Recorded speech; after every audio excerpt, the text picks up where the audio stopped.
गुरु प्यारी साध संगत जी, राधा स्वामी जी। संगत जी, आपसे विनती है कि आप इस सत्संग को पूरा सुने जी। यह संसार सदैव दो विरोधाभासी दर्शनों से संचालित होता है, एक भौतिकवादी दर्शन और दूसरा आध्यात्मिक दर्शन। भौतिकवादी दर्शन के अनुयायी मानते हैं कि यह सृष्टि अपने आप अस्तित्व में आती है और अपनी गति से चलती है।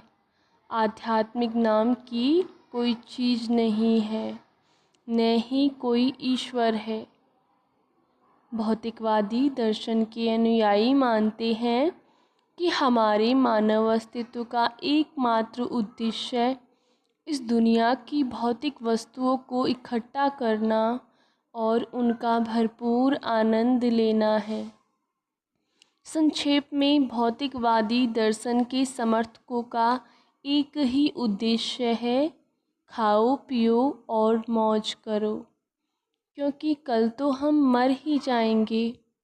अब यह विश्वास, यह विचार प्रक्रिया हमें एक बहुत ही बुनियादी सवाल की ओर ले जाती है।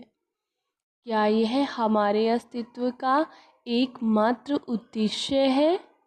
क्या यह इस सृष्टि में हमारी उपस्थिति के पीछे एकमात्र कारण है? अगर हम यहाँ केवल इस दुनिया का अनुभव करने, संतान पैदा करने और क्षणिक कामुक सुखों के पीछे भागने के लिए हैं, तो हम बाकी जानवरों से कैसे अलग हैं? अगर हमारी जीवन प्रक्रिया का यही क्रम है, तो हर जानवर, चाहे वह कुत्ता हो, बिल्ली हो, घोड़ा हो या हमारे सबसे करीबी विकासवादी रिश्तेदार हो, बंदर हो, इनका सभी का यही जीवन चक्र होता है। वे भी दुनिया में आते हैं, वे खाते हैं, सोते हैं, बढ़ते हैं, संतान पैदा करते हैं, फिर मर जाते हैं। फिर हम किस पहलू से दावा कर सकते हैं कि हम इन बाकी प्राणियों से श्रेष्ठ हैं? इन सवालों के जवाब की तलाश हमें दूसरी अवधारणा यानी आध्यात्मिक दर्शन की ओर ले जाती है। एक बार जब हम आध्यात्म के मार्ग पर चलना शुरू करते हैं, तो हमें समझ में आने लगता है कि इस दुनिया को एक परम शक्ति ने बनाया है। उस शक्ति ने न केवल इस पूरी सृष्टि को बनाया है, बल्कि इसे बनाए भी रखा है। हम इस परम शक्ति को भगवान, गॉड, वाहिगुरु, अल्लाह, हरिओम या किसी और नाम से पुकारे, अर्थ एक ही है। धीरे धीरे हमें समझ में आने लगता है कि हम इस सृष्टि में एक निश्चित उद्देश्य के साथ आए हैं, और वह उद्देश्य है भगवान की प्राप्ति, ईश्वर की प्राप्ति। जैसा कि वर्तमान मास्टर अक्सर एक फ्रांसीसी दार्शनिक को उदाहरण करते हुए कहते हैं, हम आध्यात्मिक प्राणी हैं जो मानवीय अनुभव से गुजर रहे हैं। इसलिए हमारे जीवन का वास्तविक उद्देश्य इस सृष्टि में रहते हुए आध्यात्मिक प्राप्ति का साधक बनना है। अब फिर से सवाल उठता है कि अगर अपने परम लक्ष्य को पाना इतना आसान है, तो फिर हम क्यों निरंतर अंधकार में जी रहे हैं? क्यों हम आवागमन के अंतहीन चक्र से गुजर रहे हैं? हम अपने आप ईश्वर साक्षात्कार क्यों नहीं कर सकते? हमारे मानव जन्म के वास्तविक उद्देश्य की पूरी समझ तभी सामने आती है जब हम किसी समकालीन सच्चे गुरु, पूर्ण गुरु की संगति में शरण लेते हैं। एक बार जब हम किसी सच्चे गुरु की शिक्षाओं का पालन करना शुरू कर देते हैं, तो हमें एहसास होने लगता है कि इस जन्म का असली उद्देश्य अपनी आत्मा को वापस भगवान में मिलाना है।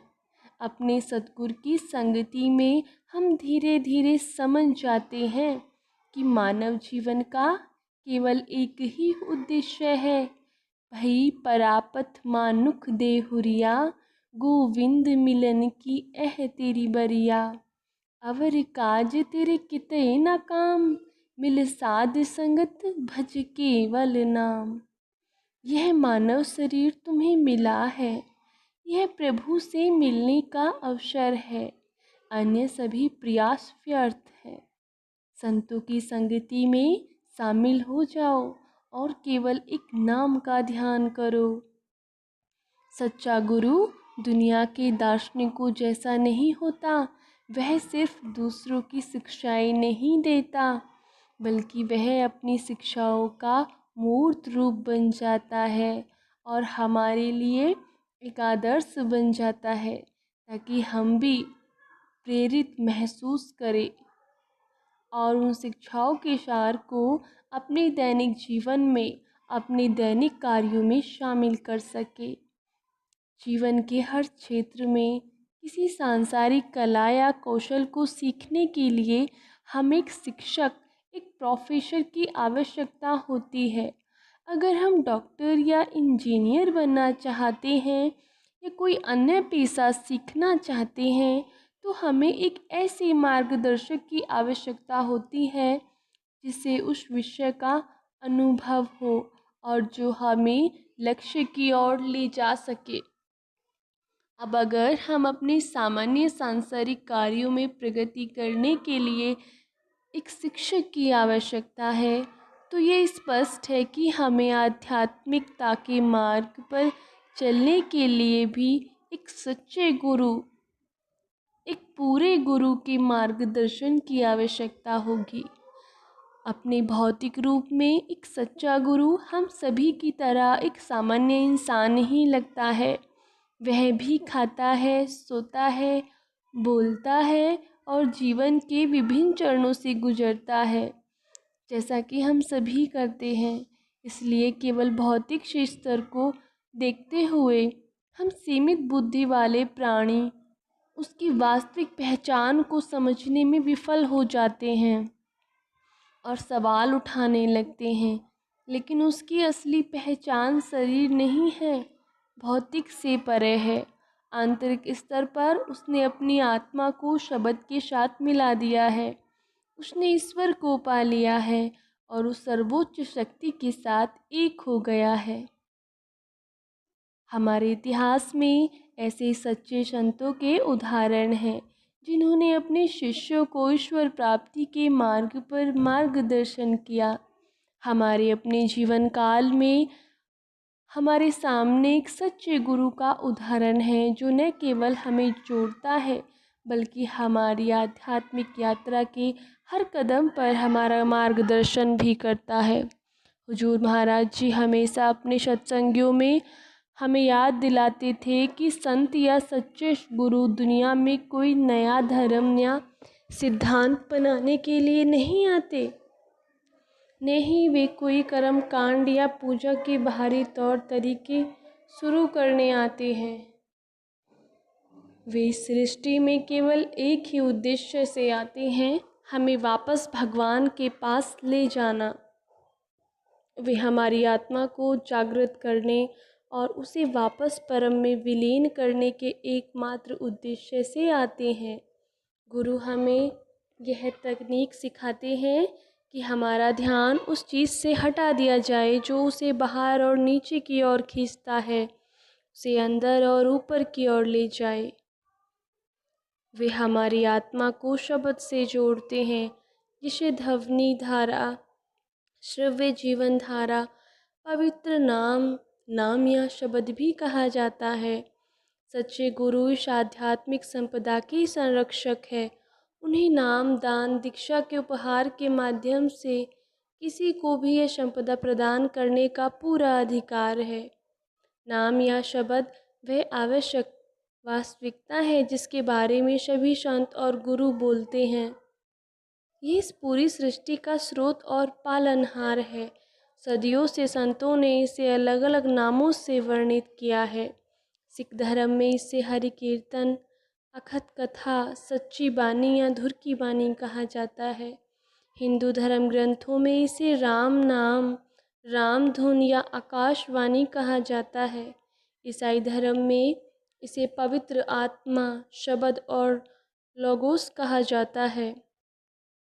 मुस्लिम संत इसे नाद ए सुल्तानी, कलमा या बंग ए इलाही जैसे नामों से याद करते हैं।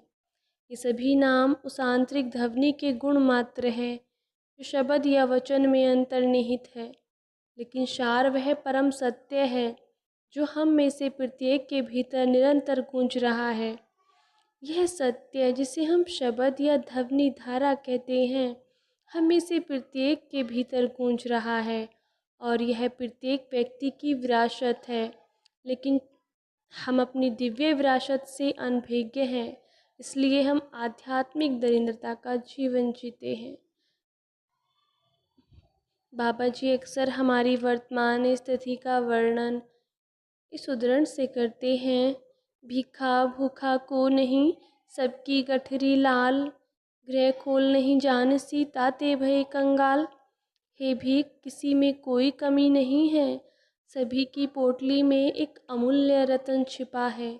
वे उसकी गांठ खोलना नहीं जानते, इसलिए वे दीनहीन और दरिद्र बने रहते हैं।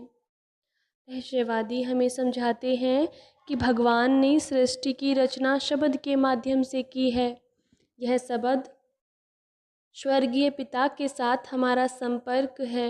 यह शब्द इस ब्रह्मांड का निर्माता और पालन करता है। यदि भगवान इस सृष्टि के शब्द को हटा दे तो पूरी सृष्टि का अस्तित्व समाप्त हो।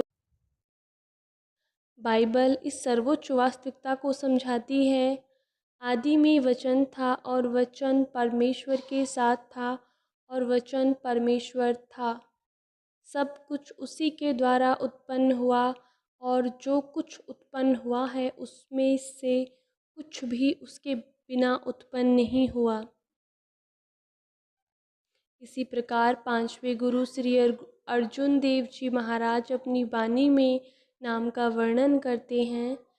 नाम के धारे सगले जत, नाम के धारे खंड ब्रह्मांड। नाम से ही सभी प्राणी जीवित है, नाम से ही महाद्वीप और ब्रह्मांड जीवित है।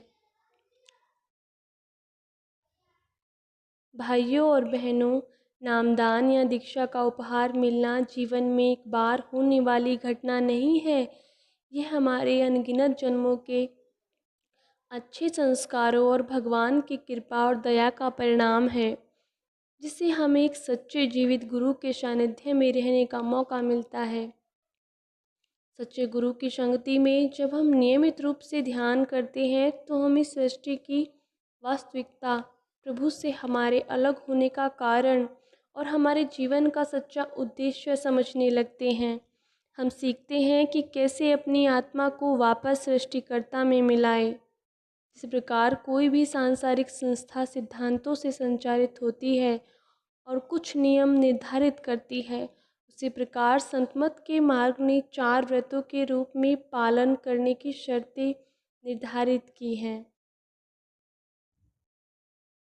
पहला है शाकाहारी आहार बनाए रखना।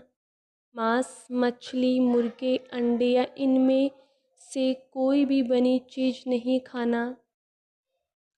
दूसरा है शराब और मन परिवर्तनकारी दवाओं, साथ ही तंबाकू उत्पादों सहित सभी नशीली पदार्थों से दूर रहना। तीसरा है स्वच्छ एवं स्वस्थ नैतिक जीवन जीना तथा निष्पक्ष, ईमानदार और सम्मानजनक तरीके से अपनी आजीविका अर्जित करना।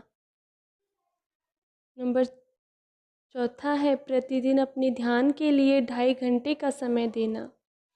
संतमत केवल शब्दों में अपने प्रेम को व्यक्त करने का मार्ग नहीं है, यह उस प्रेम को, प्रभु से मिलने की उस उत्कट इच्छा को प्रत्येक कार्य में प्रदर्शित करने का मार्ग है। हमारे हर विचार, हर शब्द और हर कार्य में प्रभु के प्रति हमारा सच्चा प्रेम और इच्छा झलकनी चाहिए। उस प्रेम को व्यक्त करने का एकमात्र तरीका है प्रतिदिन कम से कम 2.5 घंटे हमें नियमित रूप से ध्यान करना है। हालांकि हमारी वर्तमान स्थिति को देखते हुए आदि ग्रंथ कहता है, पूछत पथिक तेह मार्ग न धरे पग, प्रीतम के देश कैसे बातन के जाइए। कोई राहगीर से भगवान के धाम का मार्ग पूछता है, परंतु उस पर एक कदम भी नहीं चलता। उस मार्ग पर चले बिना केवल बातों से ही धाम तक कैसे पहुंचा जा सकता है। अपने प्रेम और कृपा से गुरु ने हमें दीक्षा का उपहार दिया है। अब हमारी बारी है कि हम ध्यान लगाकर गुरु के प्रति अपनी कृतज्ञता व्यक्त करें। मार्ग पर दीक्षित होना अंतिम बिंदु नहीं है, बल्कि यह यात्रा की शुरुआत है। यह संत मत के सिद्धांतों पर अडिग रहने की आजीवन प्रतिबद्धता है। दीक्षित होने का मतलब यह नहीं है कि हमारा जीवन सहज हो जाएगा या हमारे जीवन में कोई दुख या पीड़ा नहीं होगी। हमारे भाग्य में जो लिखा है हमें उससे गुजरना ही होगा। लेकिन अगर हम नियमित रूप से प्रेम और समर्पण के साथ ध्यान करते हैं तो हम गुरु की कृपा से जीवन की हर परिस्थिति का सामना करने में सक्षम होंगे। जैसा कि वर्तमान सद्गुरु हमें अपने सत्संगों में सदैव याद दिलाते हैं कि यदि हमने अपने पिता की उंगली पकड़ ली है तो हम जीवन की प्रत्येक चुनौती को प्रसन्नतापूर्वक पार कर सकते हैं तथा हमें किसी भी चीज़ का भय नहीं रहेगा। अब सवाल उठता है, हम अपने पिता की उंगली कैसे थामे रह सकते हैं? इसका जवाब आसान है। हम ध्यान देकर, ईमानदारी, नियमितता और गुरु पर एक निष्ठ प्रेम और विश्वास के साथ भजन और सिमरन करके। गुरु पर पूर्ण विश्वास और पूर्ण समर्पण की आवश्यकता पर बल देते हुए गोस्वामी तुलसीदास साहिब बताते हैं, एक भरोसा, एक बाल, एक आश विश्वास, स्वांति सलिल गुरु चरण है चात्रिक तुलसीदास। एक ही मेरी आशा है, एक ही मेरा बल है और एक ही पर मेरा विश्वास और भरोसा है। गुरु के चरण तुलसीदास के लिए स्वाति की बूंद के समान है। हालांकि सच तो यह है कि हमारे गुरु पर हमारा भरोसा हमारे पूर्ण प्रेम और समर्पण पर आधारित नहीं है, बल्कि यह हमारी इच्छाओं और अपेक्षाओं पर आधारित है। यह हमारे जीवन की परिस्थितियों, हमारे सुख और दुखों के साथ बदलता रहता है। इसलिए जब भी हम ध्यान में बैठते हैं तो उनसे सिर्फ मांगने के बजाय हम दुनिया की वस्तुओं और रिश्तों की भीख मांगते हैं। जब भी हम ध्यान के लिए बैठते हैं तो हम अपनी मांगों, इच्छाओं और आकांक्षाओं की एक लंबी लिस्ट फैला देते हैं।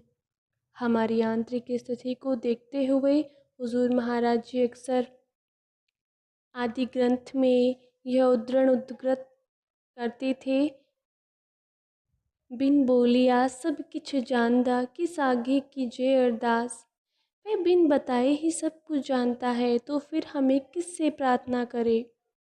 इस जीवन का उद्देश्य संसार की संपत्ति एकत्रित करना नहीं है। इस जन्म का वास्तविक उद्देश्य नाम की संपत्ति एकत्रित करना है।